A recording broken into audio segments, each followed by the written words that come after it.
Imagine having a daughter-in-law who trusts you to come over to help with the baby. Hey, I gotta jump in the shower quick. Can you pop over? Or, hey, I just ran out of detergent, but I really wanted to catch up on laundry. Could you run some over for me, please? Like, at first, it's amazing. Like, she trusts you, she needs you. But then when you get to the house, you notice your son's sitting right there. Another fully functioning adult is sitting on his phone on the sofa. And this is happening again and again and again.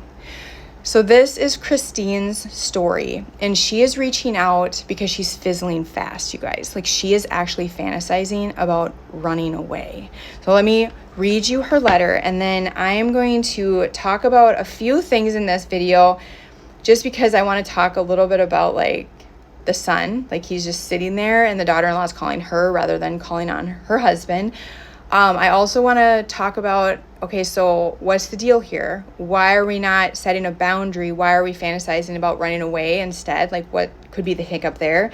Because I think there might be an emotional pattern keeping her stuck there, which there was one that kept me stuck for over 3 decades. So I know that feeling. So here's what she wrote into us, and then we'll get into all the discussion part.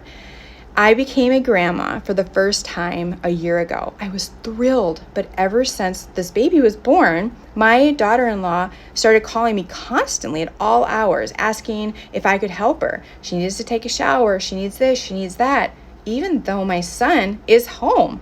Sometimes it's just random things that she needs help with. At first, I didn't think much of it, but soon I was over there 3 times a day. Now she's in nursing school. I'm so proud of her. I watch him 4 days a week, 8 to 9 hours a day. I am their daycare, but even on my days off, she'll still ask me to come over. That can eat up at least another 8 hours of my weekend. I barely have any time to breathe. What gets me, though, is my son. He's often home when she calls me. I literally have to step over his feet to get to the baby. Like, he's sitting on the sofa, scrolling on his phone, doing nothing, while I'm running around, changing, feeding, soothing their kid. Like, I love my grandson more than anything, but I feel like I'm the one raising him, and I didn't sign up to be a parent. I just wanted to be a grandma. Lately, I've actually started fantasizing about moving, just disappearing, starting over somewhere far away, because I feel like I'm drowning and no one even sees it. Right? Oh my God. I just wanted to hug her immediately when I read that. Christine, we see it. I'm so glad you reached out to us. Oh, it's so easy to just kind of get into this role, right? Where you are just trying to show up the best you can. And at first it feels so good, especially with all the nightmare stories we hear about where it's just not fair with the grandmas. Usually the maternal grandma is there all the time and the paternal one is kind of pushed out, but not you. So you kind of almost, I would have felt special, like, oh my gosh, she's picking me. Like, I've been the chosen one. It would feel amazing. But then there's almost like this invisible shift that happened where you were elected to be basically a full-time caregiver as well. Like, you are on the team on the parental level and you're like, I don't want that. I just want to be grandma. So it happened quick. But one thing I will say, because we don't know really what's going on with your daughter-in-law and your son's dynamic and why she is choosing to outsource parenting to you versus her husband, I do know that there will be no change in that dynamic, meaning your son will not step up if you keep stepping in, right? Like, no matter what, the reason is we do know that he won't have the motivation. Maybe they won't even feel like it's necessary to have conversations about, like, how do we become parents? Like, we're now a system, we're a family. How do we raise this baby together? They might not be having those conversations if you're always there to save the day and to lessen that tension, because you have to almost have that tension to then create that need to figure it out, like have challenging discussions. And that's not going to happen if you're always there. So I want to throw that out there. So I'm going to go through what I would do in terms of setting a boundary. And hopefully at the end, I'll have some time to talk about what I think might be happening and like getting you stuck. Because I actually just released a podcast episode about this. It'll be going live on Wednesday, actually. But if this were happening to me, resentment would be pouring in, not only to my son and daughter-in-law, like, what are you guys doing? But also for myself, like, why am I not saying enough for myself? Like, this season of my life is supposed to be looking way different, and I'm not protecting my time, I'd be getting very upset with myself because I'm abandoning me. So I would take a step back and I would ask, how involved do I want to be? This is an option. They are the parents. They don't have a choice. You're the grandma. You do have a choice. So how involved do you want to be? Do you want to be there on call sometimes? Or do you want to stick with the 4 days a week, school schedule, but then have limits around that? Those other 3 days that you have off, there's no running over there to help out. She has to outsource that to somebody else. Let's say you want that, because it seems like you're so proud of your daughter-in-law for going back to school, and she's in nursing school and all that stuff.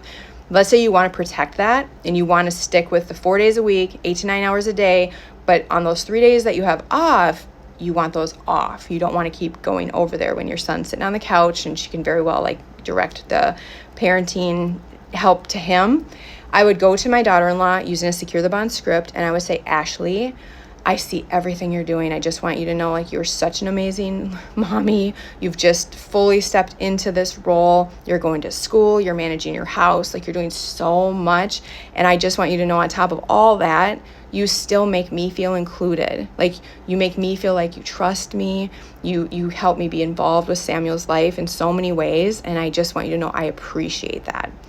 I have to tell you that lately I have been getting really, really overtired and not keeping up at home. And I think it's just because I just don't have enough time to do the things I have to do, and age is probably catching up to me. I might need to have some naps.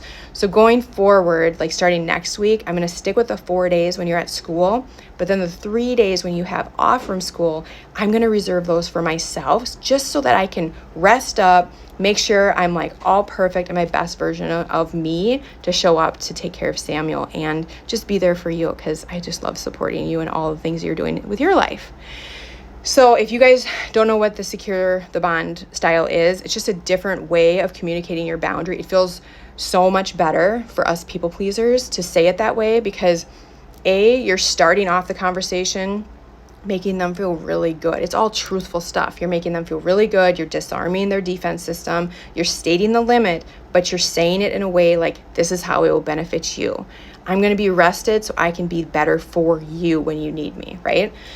Now, okay, I have time. So I want to get back to this whole thing where I'm fantasizing about running away. My question is, you're thinking about losing out on being a present grandma versus setting a boundary. There's something here. Is there an emotional pattern that is keeping you stuck where you feel like you can't set a boundary, or maybe you've tried in the past and it didn't work, or maybe you're just scared? There's 4 types. There's 4 emotional patterns that keep us stuck, that actually prevent us from setting boundaries. So I just want you to listen to these quick. And if you're still I have no idea, I have a quiz totally free that you can take, and I'll send it to you when I send you this link for the video. There is guilt. And it's the kind of guilt that lingers for days. And for me, it was days, but it can be hours, days. And it's so heavy. For me, it was just this sinking feeling in my stomach. If I said no to someone I loved, it was horrible. So I would avoid at all costs. That's why I avoided boundaries for decades, into my 30s. It could be fear of loss. You'd be so scared of being abandoned by the relationship if you tell somebody no. You don't want to lose people in your life.